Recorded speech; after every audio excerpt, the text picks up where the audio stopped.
Segundos da contagem decrescente. 3, 2, 1 e descolagem. Na noite anterior ao lançamento do Challenger, os engenheiros imploraram a NASA para adiar. Sabiam que o tempo frio criaria problemas. Os seus chefes os ignoraram. Um engenheiro foi para casa e disse à mulher: "Isto vai explodir." Na manhã seguinte, milhões assistiram à morte de 7 astronautas na TV em direto. A NASA sabia dos problemas desde 1977. Mesmo assim, decidiram continuar a voar. O desastre não foi um acidente surpresa. Eis toda a verdade que tentaram esconder. Depois das missões Apollo, a NASA teve um novo sonho. Queriam construir um vai-vem espacial que pudesse voar para o espaço inúmeras vezes, tornando mais barato e fácil chegar à órbita.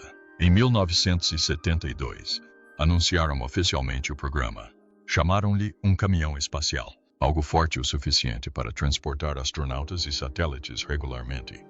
Esperavam também que o vai-vem ajudasse a construir uma futura estação espacial e fizesse com que as viagens espaciais parecessem normais, até mesmo rotineiras. Foram necessários anos de trabalho, mas finalmente, a 12 de abril de 1981, o primeiro vai-vem espacial, chamado Columbia, foi lançado para o espaço. Foi um momento enorme. A Columbia provou que uma nave espacial poderia sobreviver à viagem, regressar e ser utilizada novamente. Após 4 voos de teste, a NASA declarou o vai-vem pronto para missões reais. Em 1982, voava regularmente, e as pessoas estavam entusiasmadas com o que era capaz de fazer. Naqueles primeiros anos, o programa do vai-vem estava cheio de vitórias. Enviou satélites para o espaço, realizou experiências científicas e até ajudou a quebrar barreiras na Terra. Sally Ride tornou-se a primeira mulher norte-americana no espaço. Guion Bluford tornou-se o primeiro astronauta afro-americano. A NASA estava orgulhosa do vai-vem espacial e queria que o mundo o visse como fiável e poderoso. Prometeram ao Congresso que o vai-vem voaria até 24 vezes por ano, mesmo que a nave não tivesse sido totalmente testada sob uma utilização tão intensa. O sucesso inicial fez com que os líderes da NASA se sentissem mais confiantes, talvez até em demasia. Começaram a tratar os lançamentos como algo quase rotineiro, mesmo quando os atrasos técnicos deveriam tê-los deixado mais cautelosos. A pressão para manter o ritmo só aumentou. Em 1985, o programa avançava a todo vapor. Só nesse ano, a NASA lançou 9 missões de vai-vens espaciais, o maior número que já tinham tentado num único ano. Mas, nos bastidores, as coisas estavam a ficar mais difíceis.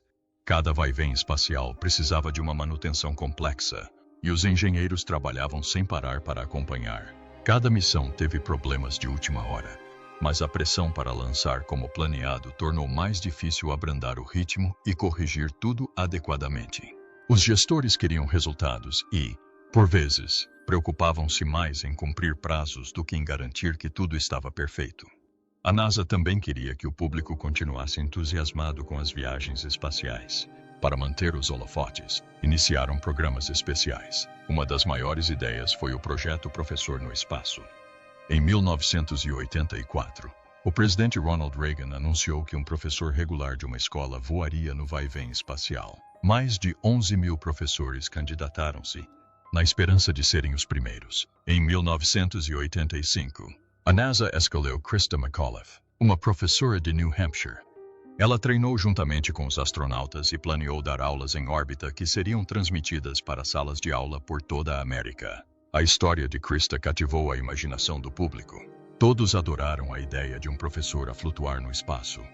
Para a NASA, foi perfeito, uma ótima publicidade e outra forma de provar que as viagens espaciais estavam a tornar-se parte do cotidiano. Mas enquanto o público sorria e aplaudia, muitos engenheiros dentro da NASA estavam a ficar nervosos. A cada lançamento, o cronograma ficava mais apertado. As janelas de manutenção diminuíram. Alguns problemas técnicos permaneceram por resolver, mas como os voos anteriores tinham sobrevivido a problemas semelhantes, os gestores começaram a agir como se tudo estivesse normal. Esta atitude tinha um nome: a normalização do desvio. Isto significava que os problemas arriscados já não pareciam tão arriscados, simplesmente porque não causavam um desastre. No entanto, um dos maiores perigos estava escondido dentro dos propulsores de foguetões sólidos do vai-vem espacial. Estes propulsores foram feitos em partes, e cada parte foi selada com anéis de borracha. A ideia era simples. Quando os propulsores disparavam, o calor fazia com que os anéis de vedação se expandissem e selassem quaisquer pequenas aberturas. Mas os primeiros testes de 1981 e 1982 mostraram um sinal preocupante. Por vezes, os anéis de vedação não vedavam corretamente. Gases quentes vazavam pelas juntas, deixando marcas de fuligem onde tudo deveria estar hermético. Em agosto de 1984, após um voo, os inspetores encontraram fuligem entre 2 anéis de vedação. Isso significava que o primeiro selo tinha falhado. Só o segundo anel de vedação salvou a missão daquela vez. Foi um aviso claro. Os propulsores não eram tão seguros como todos pensavam. Em 1985, a situação agravou-se. Durante a missão de janeiro desse ano, o vai-vem foi lançado num dia frio. Os anéis de vedação em ambos os propulsores apresentaram sinais de erosão. Na verdade, quase todos os voos do vai-vem nesse ano tiveram algum dano nos anéis de vedação. Num voo, até o anel de vedação de reserva foi danificado. Os engenheiros da Morton Thiokol, a empresa que fabricou os propulsores, ficaram muito preocupados. Roger Boisjoli e Alan MacDonald, 2 dos seus principais engenheiros, pressionaram muito para a mudança. Sugeriram novos designs, melhores anéis de vedação e até mesmo adicionar um terceiro anel de vedação para proteção extra. A empresa começou a construir propulsores melhorados, mas só ficariam prontos mais tarde. Entretanto, os antigos propulsores ainda estavam a ser usados. Todos sabiam que havia uma falha, mas o sucesso passado fez com que as pessoas pensassem que era seguro o suficiente para continuar. Os voos já tinham sobrevivido à erosão dos anéis de vedação antes, pelo que os gestores começaram a acreditar que sobreviveriam sempre. Alguns engenheiros discordaram veementemente. Roger Boisjoli chegou mesmo a escrever um memorando a alertar que, se nada fosse feito, vidas se perderiam. Descreveu-o como um desastre prestes a acontecer, mas os seus avisos foram em grande parte ignorados. Os gestores da NASA estavam habituados a pequenos problemas e acreditavam que, como nada de terrível tinha acontecido até então, nada de terrível iria acontecer. Cada missão bem-sucedida só os tornava mais confiantes. Achavam que o risco era aceitável. A comunicação entre engenheiros e gestores piorou muito. O perigo estava a crescer, mas poucas pessoas no topo o ouviam realmente. No final de 1985, a NASA preparou-se para a próxima missão do Challenger, a STS-50 UML. Seria um grande evento. Estavam programadas para voar 7 pessoas, incluindo o comandante Dick Scobie, o piloto Michael J. Smith e os especialistas da missão Judith Resnick, Ellison Onizuka e Ronald McNair. 2 especialistas em carga útil também se juntaram, Gregory Jarvis e Krista McAuliffe, uma professora. O papel de Krista tornou esta missão especial. Seria a primeira professora civil no espaço, e milhões de crianças em idade escolar estavam prontas para assistir às suas aulas em direto a partir de órbita. A emoção era diferente de tudo o que a NASA já tinha visto. A missão tinha objetivos importantes. Além do programa de professores no espaço, a Challenger deveria implantar um satélite de comunicações de $100 milhões e observar o cometa Halley. Seria a 25ª missão do programa do vai-vem espacial e o 10º voo do Challenger. A data original de lançamento era 22 de janeiro de 1986. Mas as coisas não correram bem. Os atrasos da missão anterior do vai-vem adiaram tudo. O mau tempo e os problemas técnicos provocaram mais adiamentos. A tripulação da Challenger teve de se preparar e preparar várias vezes, mas o lançamento foi cancelado à última hora. Quando o lançamento foi finalmente reagendado para 28 de janeiro, já era a 7ª tentativa. Os astronautas lidaram com os atrasos com paciência, mesmo que fosse frustrante. Em entrevistas, sorriram e disseram que confiavam na NASA para colocar a segurança em primeiro lugar. Nenhum deles sabia dos medos profundos que alguns engenheiros tinham sobre as condições meteorológicas que iriam enfrentar. Na noite anterior ao lançamento, um frio estranho tomou conta da Flórida. À meia-noite, o ar em redor do Centro Espacial Kennedy estava gelado. O gelo formou-se na plataforma de lançamento. Estava muito mais frio do que em qualquer outro dia em que um vai-vem já tinha sido lançado. A previsão dizia que a temperatura rondaria os 30 graus Fahrenheit pela manhã. Em Morton Thiokol, os engenheiros ficaram imediatamente preocupados. Sabiam que, no frio, Os anéis de borracha do vai-vém poderiam perder a flexibilidade. Sem uma boa vedação, pode haver fugas. E se houvesse uma fuga, todo o vai-vém poderia ser destruído. Os engenheiros apressaram-se a avisar a todos. Convocaram reuniões e disseram aos seus gestores que o lançamento naquele frio seria perigoso. Roger Boisoli e Bob Ebeling estavam entre aqueles que disseram firmemente que não. Já tinham visto os anéis de vedação apresentarem dificuldades até mesmo a 53 graus antes. Agora estava ainda mais frio. Temiam que a borracha ficasse dura como plástico, incapaz de fechar hermeticamente quando os motores dos foguetões eram acionados.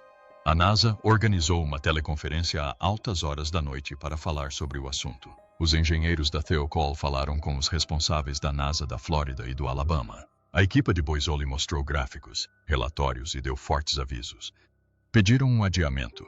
Sabiam que isso causaria constrangimento. Sabiam que isso causaria muita raiva. Mas acreditavam que era melhor chegar atrasado do que arriscar vidas. Os gestores da NASA não ficaram contentes. Estavam cansados de atrasos. O lançamento do Challenger já tinha sido adiado várias vezes. A pressão estava a crescer.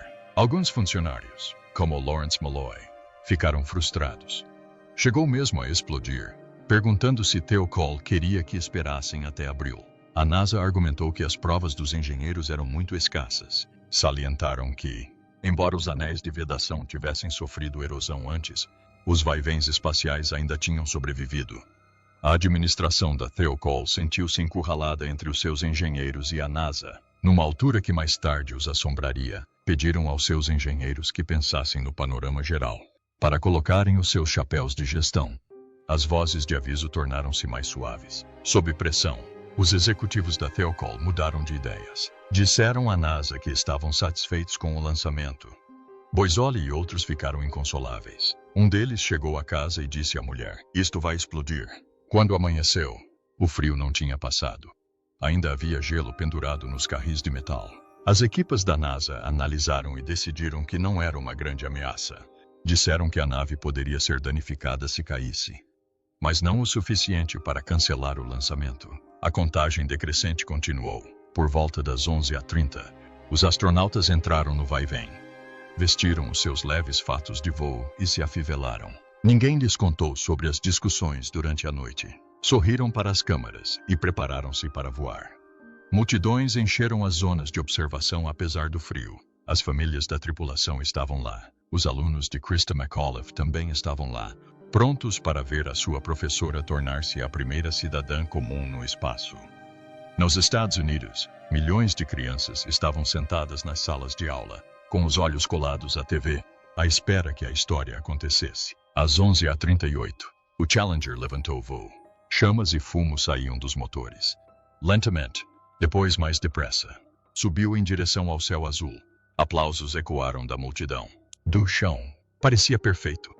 Mas se alguém observasse atentamente, pequenas nuvens de fumo cinzento vazariam do propulsor direito quase imediatamente. O anel de vedação não estava a vedar corretamente. Ninguém se apercebeu a tempo. O vai-vém continuou subindo. 1 minuto após o início do voo, o Challenger atingiu o ponto de pressão máxima do ar, conhecido como Max Q. Tudo ainda parecia bem. Houston comunicou por rádio com o vai-vém, dizendo que podiam acelerar os motores. O comandante Dick Scobie respondeu calmamente: "Roger, acelere mais." Estas seriam as últimas palavras que alguém ouviria de Challenger. 73 segundos após o lançamento, um clarão brilhante rasgou o céu. Fogo e fumo explodiram para fora. O vai-vém espacial partiu-se em um instante horrível. As pessoas no chão ficaram boquiabertas. Pedaços do vai-vém caíram em direções diferentes. O grande depósito de combustível laranja rebentou, alimentando a bola de fogo. Dentro do controle da missão, reinava o silêncio. Então o comentador falou calmamente, dizendo que tinha havido uma grande avaria. Os ecrãs não mostraram mais sinais do vai-vém espacial. Tudo ficou sem graça. Foram necessárias semanas de investigação para descobrir o que realmente aconteceu naqueles primeiros 73 segundos. No início, as pessoas pensaram que o Challenger tinha explodido como uma bomba. Mas isso não era exatamente verdade. O vai-vém realmente se partiu no ar. A verdadeira causa começou logo na descolagem. Quando os propulsores dispararam, a vedação de borracha chamada anel de vedação no lado direito não fechou corretamente. Estava muito frio nessa manhã, e o anel de vedação estava endurecido. O gás quente começou a vazar por uma pequena abertura. Durante algum tempo, pedaços de material queimado obstruíram o buraco e mantiveram a nave viva. O Challenger subiu ao céu, mas o mal já estava feito. Cerca de 1 minuto após o início do voo, o Challenger enfrentou ventos fortes no alto. O vai-vém tremeu sob a pressão. Este tremor rompeu o tampão que estava a estancar a fuga. Aos 64 segundos, as câmaras captaram uma pequena chama no propulsor direito. Aquela chama foi o princípio do fim. Queimava cada vez mais, cortando o enorme depósito de combustível exterior. Segundos depois, o fogo abriu um buraco no tanque. Hidrogênio e oxigênio, super frios e sob pressão, misturados numa violenta explosão. Aos 73 segundos, o propulsor direito soltou-se e embateu no depósito. A estrutura inteira se despedaçou. O Challenger não era suficientemente forte para sobreviver. Viajando a quase o dobro da velocidade do som, o vai-vém partiu-se em pedaços. O nariz, a cauda, as asas, tudo se partiu no ar rarefeito e gelado. O que as pessoas viam na TV parecia uma explosão, mas não era o vai-vém a explodir inteiro. Era o combustível a inflamar e as peças partidas a desintegrar-se. Os 2 propulsores de foguete, ainda vivos, giraram descontroladamente até serem explodidos pelos controladores de terra para manter as pessoas em segurança. No controlo da missão, ouvi uma voz na rádio. Temos um relatório do oficial de dinâmica de voo a informar que o veículo explodiu. O pânico tomou conta da sala. Os controladores congelaram. Não havia nada que pudessem fazer. Os procedimentos de emergência foram iniciados imediatamente. Portas foram trancadas, servidores de dados foram selados e equipas de resgate foram enviadas para vasculhar o oceano, onde os destroços estavam a cair, a 32 quilômetros da costa da Flórida. A pergunta mais dolorosa foi sobre a tripulação. A cabine onde os astronautas estavam sentados soltou-se e continuou a voar. Não queimou.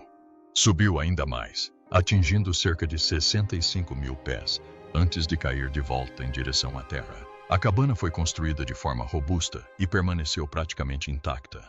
Lá dentro, os astronautas eram atirados violentamente, mas as provas posteriores mostraram que pelo menos alguns deles estavam vivos após a separação.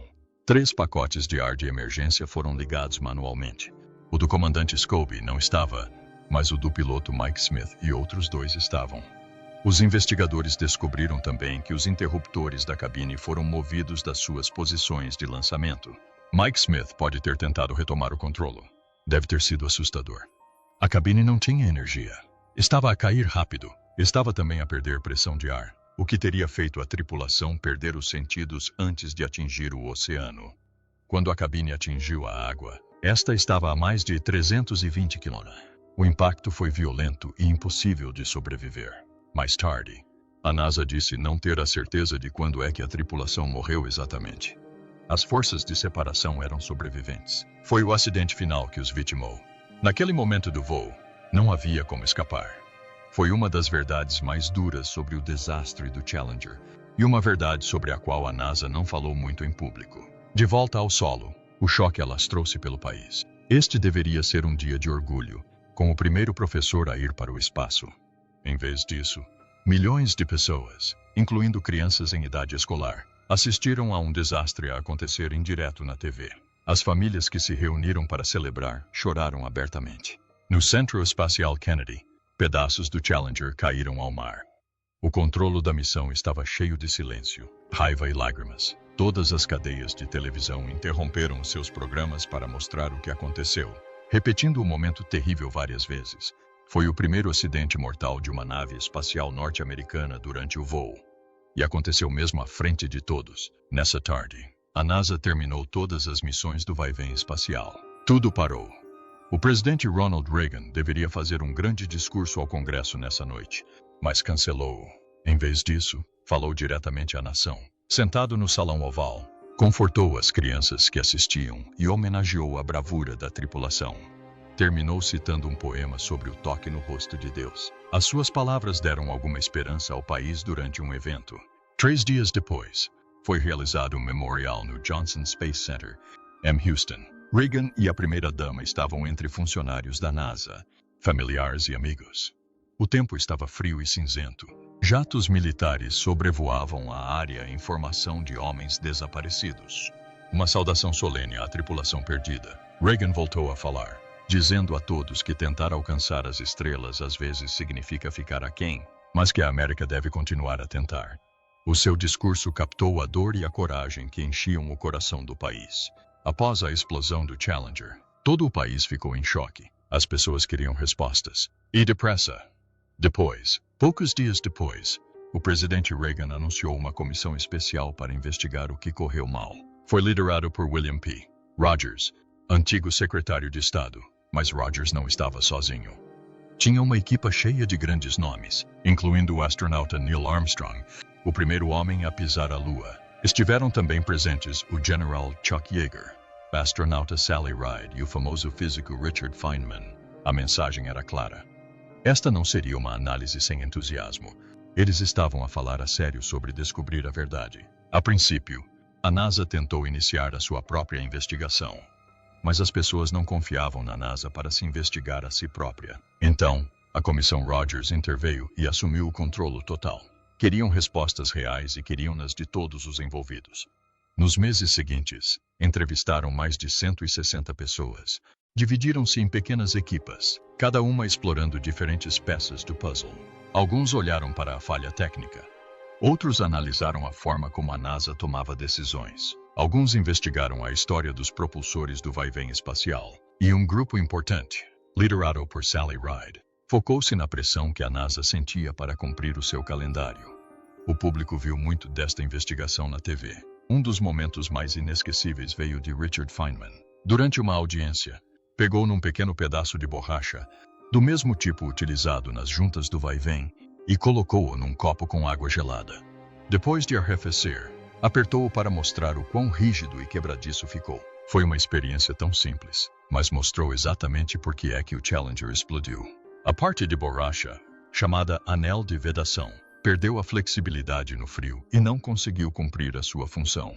O estilo ousado de Feynman garantiu que a investigação não fosse adoçada. Mais tarde, chegou mesmo a escrever uma parte especial do relatório final, acusando a NASA de ignorar avisos claros e de depositar fé cega num sistema que não era tão seguro como alegavam. À medida que a investigação avançava, a causa do desastre tornou-se clara. Os gases quentes do propulsor do vai-vem passaram pelos anéis de vedação e provocaram a explosão. Não havia mais ninguém para culpar. Não era o depósito de combustível nem nada fora do vai-vem. Foram os anéis de vedação, enfraquecidos pelo frio daquela manhã, que falharam. Mas a comissão não se ficou por aqui. Investigaram mais a fundo e descobriram que a NASA sabia dos problemas dos anéis de vedação há anos. Desde 1977 que há avisos, mas a NASA e a empresa que fez os propulsores, a Thiokol, não corrigiram o projeto. Aceitaram o risco, mesmo sem compreenderem completamente o quão perigoso era. Pior ainda, os avisos feitos pouco antes do lançamento foram ignorados. Na noite anterior à descolagem do Challenger, os engenheiros da Thiokol imploraram para que o lançamento fosse adiado por causa das temperaturas negativas. Mas as suas preocupações nunca chegaram aos principais líderes da NASA. Em vez disso, os gestores intermédios, sentindo-se pressionados para cumprir o calendário, tomaram a decisão final. A Comissão Rogers mostrou o quão grave a comunicação da NASA tinha falhado. Se as pessoas certas tivessem ouvido os avisos, o lançamento poderia ter sido interrompido. Também houve rumores de que a Casa Branca pressionou para que o lançamento acontecesse antes do discurso do Estado da União do presidente Reagan. Alguns pensaram que a NASA queria que o presidente mencionasse a missão no seu discurso, mas quando a comissão investigou, não encontrou qualquer prova concreta de que a Casa Branca tivesse pressionado a NASA. O rascunho do discurso de Reagan continha apenas uma pequena menção a uma experiência espacial, e não ao professor do programa espacial. No final, a pressão parecia vir de dentro, da própria NASA. Fizeram grandes promessas e estavam desesperados para manter o vai-vem a voar no horário. Quando o relatório final foi divulgado em junho de 1986, não culpou apenas os anéis de vedação, mas todo o sistema. A comissão fez 9 recomendações principais. Primeiro, disseram que as juntas do vai-vem tinham de ser redesenhadas para que este tipo de falha nunca mais acontecesse. Mas isso não foi suficiente. Pediram também à NASA para rever a forma como geria o programa do vai-vem espacial. A partir de agora, as preocupações dos engenheiros tinham de chegar ao topo. Sugeriram a criação de um novo gabinete dedicado à segurança, que reportasse diretamente ao administrador da NASA. Disseram ainda que os astronautas deveriam ser incluídos nas decisões importantes, uma vez que eram eles que assumiam os riscos. Se a NASA tivesse ouvido os seus engenheiros naquela noite, tudo poderia ter sido diferente. A 27 de janeiro de 1986, os engenheiros da Thiokol tinham razão. Alertaram para o tempo frio e o quão perigoso poderia ser para o vai-vem. Se a administração da NASA tivesse prestado atenção, o Challenger não teria sido lançado na manhã seguinte. Poderia ter sido adiado por dias, talvez até semanas, até que a Flórida voltasse a aquecer. Nesse caso, os anéis de vedação não seriam tão frágeis. O vai-vem terá subido, completado a sua missão e regressado a casa. Christa McAuliffe terá regressado para junto dos seus alunos, talvez até se tornando uma voz nacional pela educação espacial. A NASA teria enfrentado algumas piadas sobre mais um atraso, mas teria evitado o desastre. Discretamente, nos bastidores, poderiam ter corrigido o problema do anel de vedação sem que ninguém de fora do programa soubesse que existia, mas isso não aconteceu. A mentalidade dentro da NASA foi programada para uma coisa: lançar. E quando se coloca o cronograma acima da segurança, os erros transformam-se em tragédias. A derrota do Challenger não ocorreu porque ninguém conhecia os riscos. Foi porque as pessoas que sabiam não foram ouvidas. Também houve muita discussão sobre se a Casa Branca teve alguma coisa a ver com isto. Há quem diga que houve pressão de Washington para lançar no prazo. O presidente Reagan preparava-se para o seu discurso sobre o Estado da União. E teria sido um ótimo momento de relações públicas mencionar o professor no espaço. Houve rumores de que a NASA se sentiu pressionada a cumprir o cronograma, independentemente do que acontecesse. Oficialmente, nunca ninguém encontrou uma ordem direta do presidente ou da sua equipa. Mas num lugar como a NASA, até uma pitada de pressão política pode ter um grande peso. Já haviam atrasado o Challenger algumas vezes. Talvez no fundo não quisessem outro atraso. Não no dia em que Reagan estava pronto para falar à nação. Não podemos dizer com certeza se foi isso que aconteceu, mas não é difícil imaginar como é que este tipo de pressão, real ou imaginária, poderia ter feito com que os gestores avançassem quando deveriam ter parado. Algumas pessoas foram ainda mais fundo, perguntando se os negócios e a política também tinham desempenhado um papel. A Morton Thiokol, a empresa que construiu os propulsores de foguetes sólidos, conseguiu o contrato depois de muita ajuda política. Alguns disseram que o design do propulsor ficou mais fraco por causa disso, e repará-lo custaria muito dinheiro e tempo. A investigação oficial não encontrou provas de corrupção, mas mostrou algo igualmente perigoso. Um sistema em que falar abertamente pode custar contratos ou carreiras. Os engenheiros da Thiokol sabiam que havia problemas, mas a administração não queria ser a responsável por atrasar o programa do vai-vem espacial ou arriscar a confiança da NASA. Quando Thiokol pressionou para uma renovação completa em 1985, já era tarde demais. O incentivo para esconder falhas e esperar o melhor em vez de corrigir o que estava errado tornou-se mortal. Não apenas em Thiokol, mas lá dentro. A NASA também. Por vezes, as grandes organizações castigam mais as más notícias do que o mau desempenho, e o Challenger tornou-se o preço máximo para essa mentalidade. Mas e se o Challenger tivesse sobrevivido nessa manhã? E se o frio não tivesse importância? E os anéis de vedação aguentaram? O vai-vem espacial teria completado a sua missão. Christa McAuliffe terá transmitido as suas aulas a partir do espaço. Crianças por toda a América teriam assistido à história a ser feita. O programa Professor no Espaço teria continuado. Mais civis terão voado no vai-vem espacial. Barbara Morgan, a substituta de McAuliffe, pode ter se tornado a próxima professora em órbita. A NASA terá mantido o seu cronograma apertado, adiando mais lançamentos em 1986. Mas escondido por trás deste sucesso, o problema do anel de vedação ainda estaria lá. Ninguém o teria corrigido, porque ninguém saberia o quão perto chegaram do desastre. E mais tarde, nesse ano, outro vai-vem espacial poderia ter sido perdido. Talvez a Atlântida, talvez outra missão. Alguns dizem mesmo que a explosão seguinte pode ter sido pior, durante um lançamento militar secreto, onde a explosão foi ainda maior. É um pensamento assustador. A tragédia do Challenger acordou toda a gente. Sem ela, O perigo poderia ter permanecido escondido até matar ainda mais pessoas.